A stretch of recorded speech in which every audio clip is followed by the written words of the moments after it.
আসসালামু আলাইকুম রহমতুল্লাহি ওয়া বারাকাতুহু আলহামদুলিল্লাহ ওয়া তাসসালাতু ওয়াসসালামু আলা মান লা নাবিয়্যা বা'দা আউযু বিল্লাহি মিনাশ শাইতানির রাজিম বিসমিল্লাহির রহমানির রহিম ফাআকিম ওয়াসহাকা লিদ্দিইনি হানিফা ফিতরাতাল্লাহিল আতি ফাতারান নাস আলাইহা লা তাবদিলা লিখালকিল্লাহি সালিকা দিনুল কাইয়িম ওয়ালাকিন্না আকসারান নাসি লা ইয়ালামুন।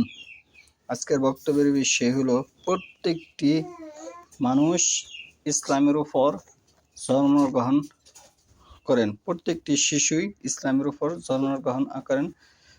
যদিও তার পিতামাতা মুশরিক, মুনাফিক, ফাসিক, জালিম যাই কিছু থাক না কেন, কিন্তু শিশু ইসলামের উপরে জন্মগ্রহণ করেন। আমি যে আয়াতটি তেলাওয়াত করেছি 30 নম্বর সূরা রুম, আয়াত নম্বর হচ্ছে 30। আয়াত নম্বর হচ্ছে 30। অতএব একনিষ্ঠ হয়ে নিজেকে সঠিক ধর্মে প্রতিষ্ঠিত করো। একনিষ্ঠ হয়ে নিজেকে সঠিক ধর্মে প্রতিষ্ঠিত করো। সঠিক ধর্মটি হচ্ছে ইসলাম ধর্ম। এবং আল্লাহর স্বাভাবিক রীতি মেনে চলো, যে অনুযায়ী তিনি মানুষ সৃষ্টি করেছেন। আল্লাহর সৃষ্টির কোনো পরিবর্তন নেই, এটাই সঠিক দিন। তবে অধিকাংশ মানুষ তা জানে না।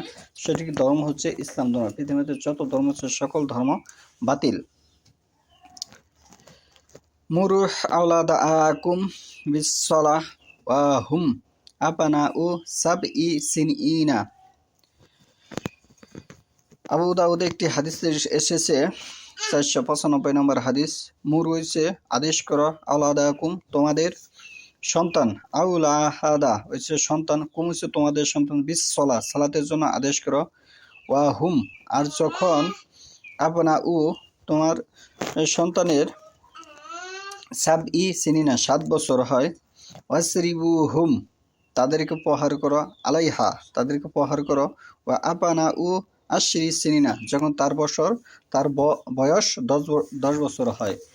আশরি সিনিইনা এটি হচ্ছে 10 বছর বোঝানো হয়, যে তার বয়স যখন 10 বছর হবে তখন যদি সে সালাত না আদায় করে তাহলে তাকে তুমি প্রহার করো।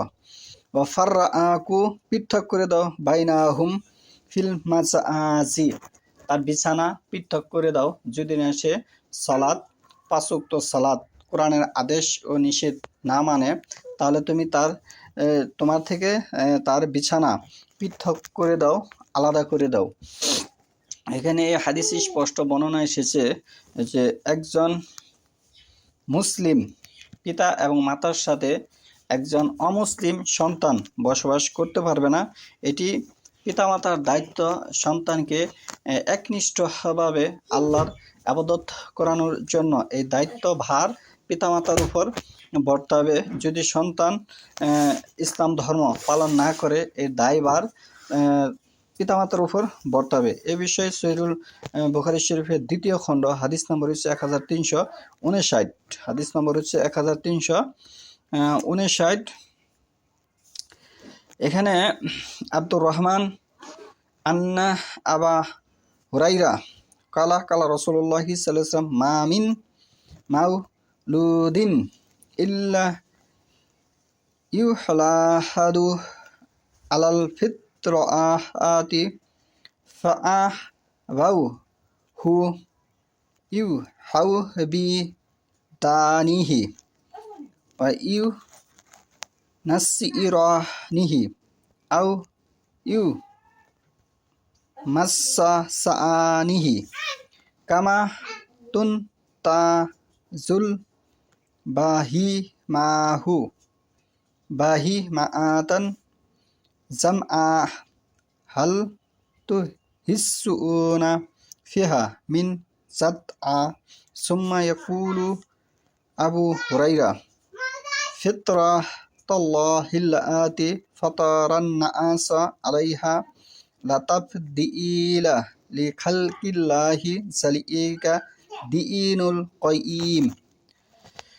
সহিহ বুখারীর দ্বিতীয় খণ্ড হাদিস নম্বর 1359 আবু হুরায়রা রাদিয়াল্লাহু হতে বর্ণিত, তিনি বলেন আল্লাহর রাসূল সাল্লাল্লাহু আলাইহি ওয়াসাল্লাম ইরশাদ করেছেন, প্রত্যেক নবজাতকই ফিতরের উপর জন্ম লাভ করে, মানে ইসলামের উপর জন্ম লাভ করে। অতঃপর তার পিতামাতা তাকে ইহুদি, নাসারা বা মজুসী বা অগ্নি পূজারী রূপে গড়ে তোলে। যেমন পশু একটি পূর্ণাঙ্গ বাচ্চা জন্ম দেয়, তোমরা কি তাকে কোনো জন্মগত কানকাটা দেখতে পাও? অতঃপর আবু হুরায়রা তেলাওয়াত করলেন, যার অর্থ আল্লাহ দেওয়া ফেতরতের অনুসরণ করো, যে ফেতরতের উপর তিনি মানুষ সৃষ্টি করেছেন, এটাই সরল সুদীর্ঘ দিন। সূরা রুম 30 নম্বর সূরা 30 নম্বর আয়াত। এখানে আল্লাহ সহিহ বুখারীর যে অর্থটা এসেছে, আল্লাহ মানুষ সৃষ্টি করেছেন ইসলামের উপরেই। তাহলে মানুষ সৃষ্টির সূচনা শুরু হয়েছে আদম সাল্লাল্লাহু আলাইহি সাল্লাম দিয়ে সূচনা শুরু, সেখান থেকে মানুষের পর্যায়ক্রমে মানুষ বৃদ্ধি পেয়েছে। তাহলে আদম সাল্লাল্লাহু আলাইহি সাল্লাম ইসলামের উপর সৃষ্টি করা হয়েছে, এবং প্রজন্ম যত শিশু বাচ্চা নবজাত শিশু জন্মগ্রহণ লাভ করবে, তারা সকলেই ইসলামের উপরে তাদের সৃষ্টি করা হয়েছে, জন্ম দেওয়া হয়েছে। পরবর্তী টাইমে তাদের পিতামাতা অভিভাবক যারা আছে, তারা তাদেরকে বিভিন্ন দলে বিভক্ত করে ফেলে, তাদেরকে শিরকে কুফরিতে লিপ্ত করে এবং তাদেরকে অগ্নিপূজক মূর্তি পূজক বানিয়ে ফেলে, যেটি একেবারেই পিতামাতার এই শাস্তি ভোগ করতে হবে। একেবারে এটি ইসলাম বিরোধী কাজ, এবং শিরিক, ভারতবর্ষের মানুষ শিরিক বোঝে না, বেদাত বোঝে না, এবং যে ইসলাম তারা পালন করতেছে বর্তমান প্রেক্ষাপটে, এটি ওরিয়েন্টালিস্টদের শিক্ষা ব্যবস্থা। এখান থেকে বের হয়ে এসে সহিহ শুদ্ধ হাদিসের অনুসরণ করতে হবে, আল্লাহ রাসূল সাল্লাল্লাহু আলাইহি ওয়াসাল্লাম অনুসরণ করতে হবে। এটি প্রত্যেকটি মানুষের দায়িত্বশীল, তার দায়িত্ব সম্পর্কে জিজ্ঞাসা করা হবে। সূরা যুগফুরের বক্তব্য। যদি আপনি দায়িত্বকে অবহেলা করেন, তাহলে আপনি জান্নাত পাবেন না। আপনি যদি মনে করেন ইসলাম মানা বা ইসলাম প্রচার করা, ইসলামের কথা কারো কাছে বলা এটি আপনার দায়িত্ব নয়, তাহলে আপনি মনে রাখবেন ইসলাম থেকে আপনি খারিজ হয়ে গেছেন।